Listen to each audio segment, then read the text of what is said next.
Sebelum ditukar ke arah Kaabah di Mekah, Masjidil Aqsa di Baitul Maqdis adalah kiblat pertama bagi umat Islam seantero dunia. Rentetan peristiwa di mana Nabi Muhammad SAW dibawa dari Masjidil Haram Mekah ke Masjidil Aqsa dalam peristiwa Isra. Kemudian Mi'raj pula Rasulullah SAW dalam makna lain diangkat ke langit untuk bertemu dengan Allah Subhanahu Wa Taala. Dalam ajaran Islam, Al-Aqsa adalah tempat yang sangat mulia dan penuh keberkatan. Profesor Abdul Fattah Al-Awaisi selari menyatakan akan hal ini melalui teori lingkaran barakah Baitul Maqdis, yang mana beliau mengatakan bahawasanya pusat dari pusat barakah terletak di Baitul Muqaddas, iaitu Masjidil Aqsa di Baitul Maqdis. Surah Al-Isra dan Surah An-Najm juga ada menyebut berkenaan peristiwa ini, menunjukkan betapa pentingnya Baitul Maqdis dalam peta dunia Islam. Sejak zaman Sayyidina Umar Al-Khattab pada 637 Masihi, Islam telah mula meletakkan Palestin sebagai salah satu peta dan pasak pemerintahannya. Sayyidina Umar Al-Khattab mencipta sejarahnya yang tersendiri apabila menerima penyerahan kota Baitul Maqdis tanpa menumpahkan darah dan memberikan kebebasan beragama kepada semua penduduknya. Secara langsung, ini menjadi simbolik yang menandakan permulaan era kesejahteraan pemerintahan Islam di kawasan tersebut. Dan menurut perspektif Kristian, Palestin adalah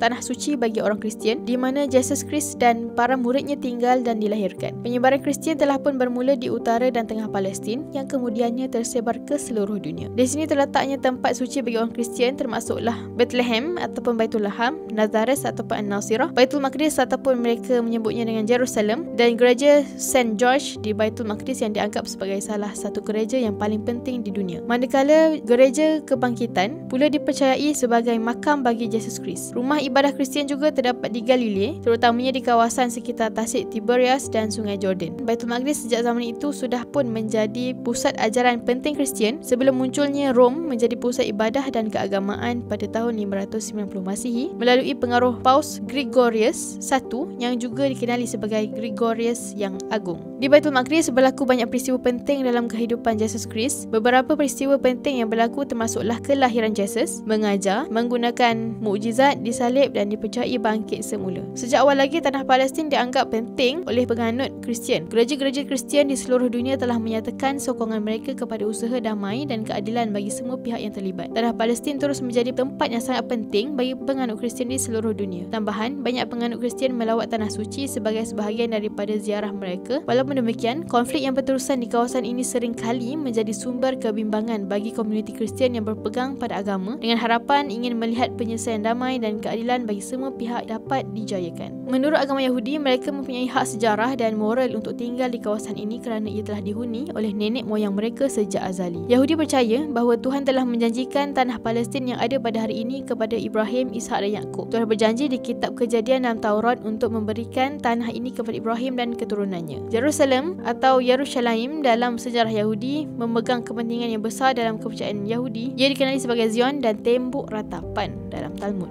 dan dianggap sebagai pusat sejarah Yahudi. Baitul Maqdis juga merupakan kata kunci utama dalam negara Yahudi, mempromosikan idea dunia sebagai keseluruhan, memerlukan usaha mereka sebagai sang penyelamat untuk memperbaiki dunia atau tikun. Ia adalah sebahagian perkara penting dari wilayah Palestin di mana orang Yahudi tidak dapat dipisahkan dari tanah air nenek moyang mereka. Idea tahun depan di Jerusalem berakar pada moral, semangat dan perpaduan dan telah menjadi slogan politik Zionism. Baitul Maqdis merupakan pusat ibadah Yahudi. Kuil Sulaiman yang pertama dan kedua dibina di kota ini adalah tempat orang Yahudi beribadat dan mempersembahkan korban kepada Tuhan. Orang Yahudi masih mengharapkan pembinaan kuil di Baitul Maqdis selepas kehancuran kuil kedua. Peristiwa ini adalah titik tragis dalam sejarah mereka. Dan orang Yahudi tersebar ke seluruh dunia dengan fenomena yang dikenali sebagai diaspora Yahudi selepas kuil kedua runtuh. Walaupun mereka tinggal di pelbagai negara, orang Yahudi terus menganggap tanah Palestin dan Baitul Maqdis sebagai pusat spiritual